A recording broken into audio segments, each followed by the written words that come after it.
शुभ सकाळ मित्रांनो, कसे आहात तुम्ही? माझ्या आजच्या ब्लॉगमध्ये तुमचं सर्वांचं स्वागत आहे. चला तर मग आपण देवाच्या दर्शनासाठी निघालो आहोत. चला दिवसाची सुरुवात भक्ती आणि सकारात्मक ऊर्जेने करूया. तर शेवटपासून सोबत राहा. मंदिरातील दर्शन आणि संपूर्ण अनुभव मी तुमच्यासोबत शेअर करणार आहे. चला तर मग माझ्यासोबत या सुंदर प्रवासात.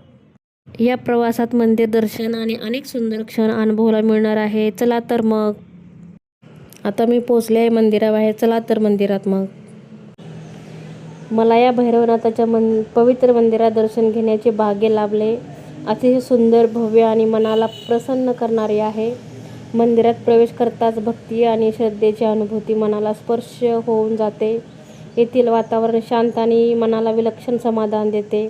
मंदिराची सुरचना आणि स्वच्छ परिसर मन मोहून टाकतो.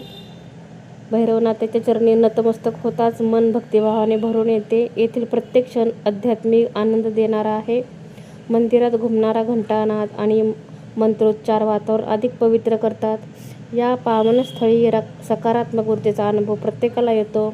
भक्तांच्या श्रद्धेमुळे या मंदिराचे महत्त्व अधिकच वाढते.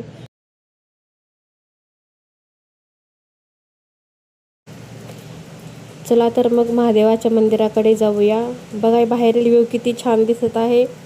ओम नमः शिवाय तर इतकं सुंदर लिहिलेलं आहे बघा दरवाजाच्या वरती. खूप सुंदर बाहेरचा व्ह्यू दिसत आहे. चला तर मग आता पोहोचलो आहे मंदिरामध्ये. प्रवास करूया. मंदिरात आतमध्ये कसं आहे वातावरण वगैरे बघूया. खूप छान मंदिर आहे बघा, किती सुंदर दिसते बाहेरून. चला तर मग आतमध्ये जाऊया. मंदिरात पोहोचलो आहे बघा, किती भव्य बारीक नक्षीकाम केलेलं आहे मंदिराचं. ही बघा महादेवाची मूर्ती खूप सुंदर आहे. दर्शन वगैरे घेतले बघा, किती मस्त मंदिराची मूर्ती आहे. राम लक्ष्मण सीताचं हे तिथे छोटंसं मंदिर होतं. ते दर्शन वगैरे घेतलं. खूप छान आणि प्रसन्न वाटत होतं मंदिरामध्ये. आणि शेवटी नंदीचे दर्शन तर घेतलंच पाहिजे. चला तर मग आपण फेऱ्या मारण्यासाठी निघत आहोत. 2-3 फेऱ्या तरी मारल्याच पाहिजेत मंदिरात कोणत्याही गेलो. बघा तिथे बेलाचं किती सुंदर मोठं झाड आलेलं आहे. त्याला फळंही लागलेले आहेत. खूप उंच आणि मोठं झाड आहे बेलाचं. खूप वर्षापूर्वीचं आहे. हे बघा मंदिरचं वरचं किती सुंदर नक्षीकाम केलेलं आहे. बाहेरचा व्ह्यू मंदिराचा बघा किती सुंदर दिसत आहे. नक्की भेट द्या तुम्ही ह्या मंदिराला. मंदिर हे फुरसुंगी गावात आहे.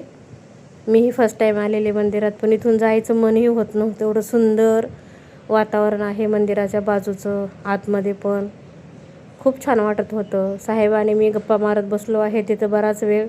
घरी जाण्याचं मनही होत नव्हतं, पण घरी तर जायलाच पाहिजे. खूप छान गप्पा मारल्या. मंदिरातून उठावं असं वाटत नव्हतं. तर पण मला चला तर मग आता नंतर कधीतरी येऊया आणखीन मंदिराला भेट देण्यासाठी. पण मित्रांनो तुम्ही अवश्य भेट द्या. चला तर मित्रांनो, खूप वेळ गप्पा मारल्या आम्ही. चला तर मग निघूया आता. दुसऱ्या मंदिराकडे जाणार आहोत. तिथला ब्लॉग तुम्हाला नक्की शेअर करेन. चला लाईक सबस्क्राईब करा माझ्या चॅनलला. ओके बाय मित्रांनो.